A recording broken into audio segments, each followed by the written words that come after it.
T'as 39 ans, t'es dans ta voiture, moteur éteint, les mains posées sur le volant. T'attends que ton fils sorte de l'école et là ton regard se perd dans le vide. T'as bossé pendant plus de 15 ans, t'as payé tes factures, t'as fait ce qu'il fallait, mais t'as zéro matelas de sécurité, aucun investissement. Et cette petite voix dans ta tête qui chuchote, tu t'es fait avoir, le temps t'a filé entre les doigts. Ce moment-là, il arrive plus souvent qu'on le pense. Pas à cause d'un manque d'intelligence, mais à cause d'un manque de repères.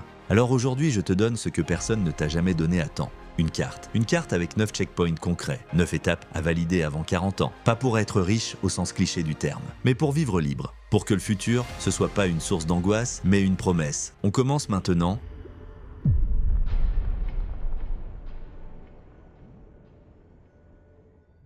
Imagine que chaque matin, dès que tu poses un pied au sol, quelqu'un t'attache un sac de sable de 20 kilos dans le dos. Tu peux encore marcher, courir même. Mais t'es ralenti, essoufflé, et tu ne comprends pas pourquoi t'avances moins vite que les autres. C'est exactement ce que représente une dette à taux élevé. En France, les cartes de crédit à taux variable, c'est pas encore la norme comme aux États-Unis. Mais le découvert bancaire, les crédits à la consommation, les paiements en plusieurs fois à 20% d'intérêt, eux, ils te bouffent doucement, sans que tu t'en rendes compte. Et tant que tu traînes ça, ton argent ne travaille pas pour toi, il travaille contre toi. Alors voici ce que tu fais, tu prends une feuille, tu listes tout ce que tu dois, ton prêt auto, ton crédit conso, tes mensualités de carte ou de paiement fractionné, et même ton prêt étudiant si t'en as un. Et surtout, tu regardes le TAEG, le taux annuel effectif global, c'est pas juste un chiffre, c'est le prix que tu payes pour avoir eu de l'argent tout de suite. Si c'est au-dessus de 6%, c'est une urgence. Et pour t'en sortir, t'as deux méthodes simples. Première, la méthode avalanche, tu rembourses en priorité la dette au taux le plus élevé. 2. La méthode boule de neige, tu rembourses d'abord la plus petite dette pour prendre confiance, puis tu passes à la suivante. La meilleure méthode, c'est celle que tu es capable d'appliquer sans flancher. Et tu y vas à fond, pas à moitié, pas quand j'y pense, parce que chaque mois où tu repousses, c'est de l'argent perdu, et surtout de l'énergie mentale gaspillée. Et tu vas voir, dès que ce poids disparaît, ta respiration change. Tu ne te sens plus bloqué, tu te sens prêt à construire. Et là, seulement là, tu peux passer à la suite.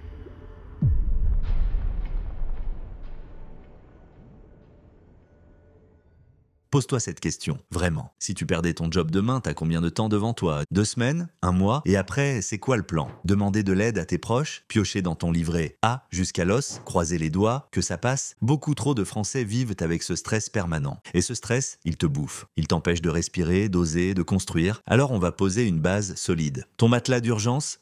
Pas un coussin. Pas un petit fond de tiroir, un vrai matelas de 6 à 12 mois de dépenses essentielles. Loyer, courses, transport, assurance. Pas les vacances à Bali, pas les restos du samedi soir. Juste ce qu'il faut pour tenir sans paniquer si la vie décide de tester ta solidité. Et tu mets cet argent dans un compte épargne séparé. Pas sur ton compte courant, pas dans des placements risqués. Un livret A, un LEP ou une néobanque avec un coffre numérique. Peu importe tant que tu peux y accéder vite, mais que t'as pas envie d'y toucher. Ce n'est pas de l'argent qui travaille, c'est de l'argent qui te protège. Parce qu'avoir 6 mois d'avance, c'est pas juste de la prudence, c'est un super pouvoir. Tu peux quitter un job toxique, tu peux dire non à une mission qui ne te respecte pas. Tu peux prendre du recul sans imploser. Et surtout, tu reprends le contrôle de ta vie. Alors oublie le 3 mois d'avance des vieux manuels. Toi, tu vis dans un monde où une seule mauvaise nouvelle peut bouleverser ton année. Alors, anticipe, construis ce matelas et dors enfin sur tes 2 oreilles.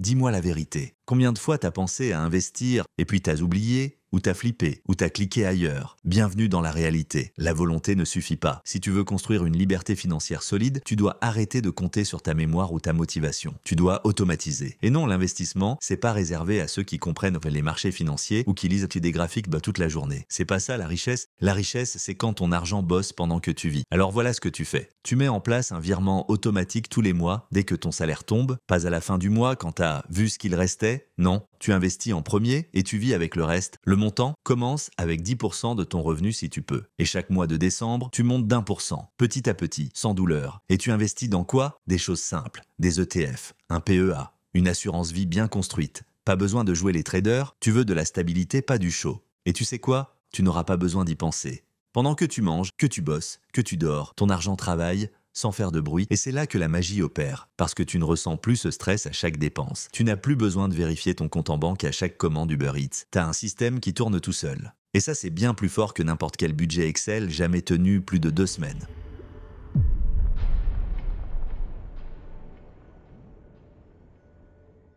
On parle souvent de placement, de taux, de patrimoine. Mais on oublie un truc fondamental. Ton salaire, c'est ton accélérateur numéro 1. Et là, t'as 2 choix. Soit tu fais le dos rond, t'attends les 2% d'augmentation annuelle comme une faveur, Soit tu décides de devenir bon, vraiment bon, pas pour faire plaisir à ton boss, mais pour toi, parce que les gens qui maîtrisent leur métier, qui apportent de la valeur, qui résolvent des problèmes, ces gens-là gagnent plus. Ils ont du pouvoir, du choix, de l'avance. Et non, t'as pas besoin de devenir un bourreau de travail ou de sacrifier ta vie. Mais tu dois investir dans une compétence qui te rend rare. Pose-toi cette question, est-ce que quelqu'un paierait plus cher pour ce que je fais? Si la réponse est non, c'est qu'il est temps d'évoluer. Et si ton job actuel t'épuise ou t'ennuie? Alors au lieu de râler sur LinkedIn ou autour d'un café, fais ce que 99% des gens ne font jamais. Va parler à 10 personnes qui aiment leur métier et qui gagnent bien leur vie. Sois curieux, pose des questions intelligentes et si une piste t'inspire, propose un appel, un café, un échange. Pas pour quémander un poste, mais pour comprendre comment on en arrive là. Tu veux une nouvelle vie pro? Commence par comprendre ceux qui y sont déjà arrivés. Et tu verras, le simple fait de bouger, d'apprendre, de sortir de l'attente, ça déclenche des choses. Parce que, encore une fois, t'es pas obligé d'aimer ton job, mais t'as pas le droit d'ignorer l'impact qu'il a sur ton avenir financier.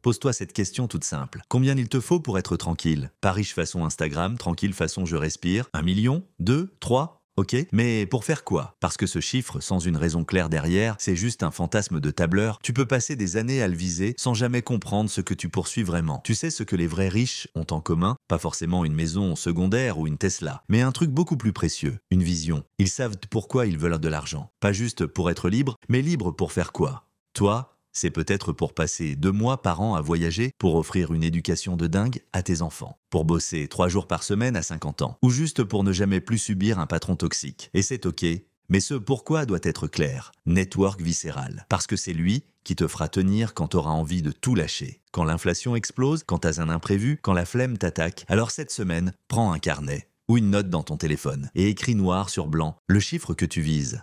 Et surtout, ce que ce chiffre va débloquer dans ta vie. Tu verras que le simple fait de l'écrire change tout. Tu passeras d'un « je dois faire des efforts » à un « j'avance vers ce qui compte vraiment pour moi ». Et là, tu ne cours plus après l'argent, tu cours vers ta liberté.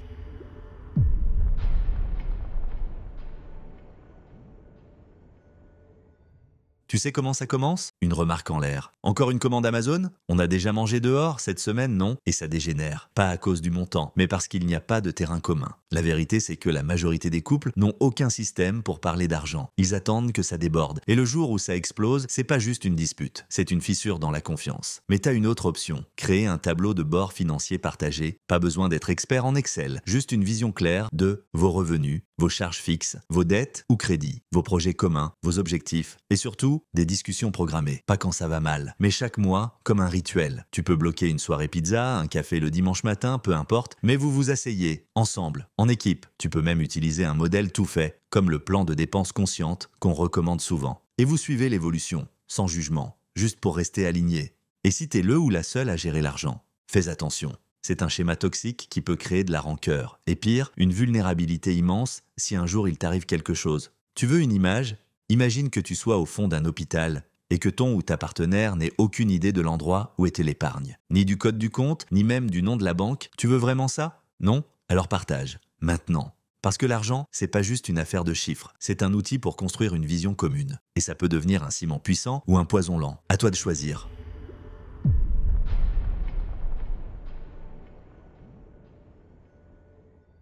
On passe notre temps à faire des listes de ce qu'on veut, mais on oublie souvent de faire la plus importante, la liste de ce qu'on ne veut plus. Et pourtant, c'est là que tout commence. Parce que tant que tu dis oui à tout, aux sorties qui te saoulent, aux abonnements que tu n'utilises jamais, aux trucs que t'achètes pour impressionner des gens que t'aimes même pas, tu t'éloignes de ta liberté. Alors tu vas faire un truc simple, brutal, libérateur. Tu prends une feuille et tu écris 3 choses que tu ne veux plus jamais dépenser pour. Pas les trucs inaccessibles, genre un jet privé, les vrais trucs. Les dépenses que tu fais encore, mais que t'assumes pas vraiment. Exemple, des vêtements de marque que tu portes jamais. Des brunchs hors de prix alors que t'es crevé. Des gadgets tech que tu utilises 2 fois. Et ensuite, tu notes 3 choses pour lesquelles tu veux dépenser sans jamais culpabiliser. Un massage par mois, des vacances stylées, des livres, peu importe. Ce que t'es en train de faire, c'est pas un budget. C'est un acte d'alignement. Tu rediriges ton argent vers ce qui compte et tu coupes sans regret ce qui n'a plus de sens. Et tu sais quoi? Cette liste, elle va t'éviter des centaines d'euros gaspillés chaque mois. Mais surtout, elle va t'éviter des années à faire semblant. Tu dépenses déjà, autant que ça serve ta vie, pas ton image. Et le plus beau, cette no-list, tu peux la mettre à jour quand tu veux. Parce que tes priorités évoluent, et c'est normal. Mais une chose reste vraie, dire non, c'est un super pouvoir. Et maintenant, tu l'as.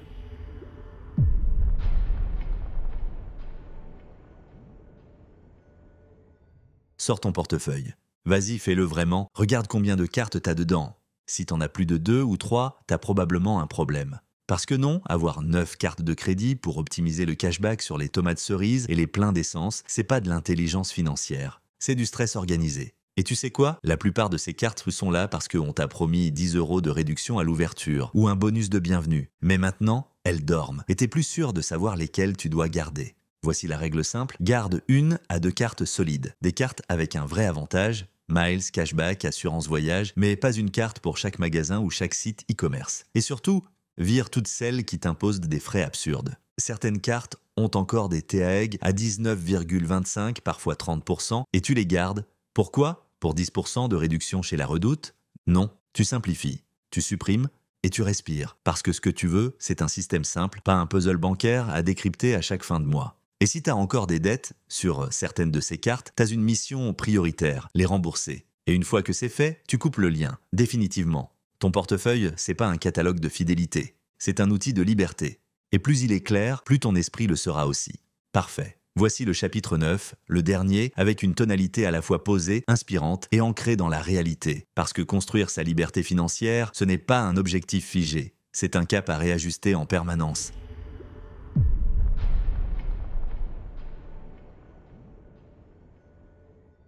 Tu sais ce qui fait échouer la plupart des gens? Ils bossent dur, ils économisent, ils investissent même parfois, mais ils ne savent même pas pourquoi. Ils avancent, la tête baissée, comme dans un tunnel. Et un jour, ils lèvent les yeux et ils se rendent compte qu'ils ont suivi un plan qui n'était pas le leur. Alors arrête-toi une seconde, respire et demande-toi, c'est quoi ma vision d'une vie riche?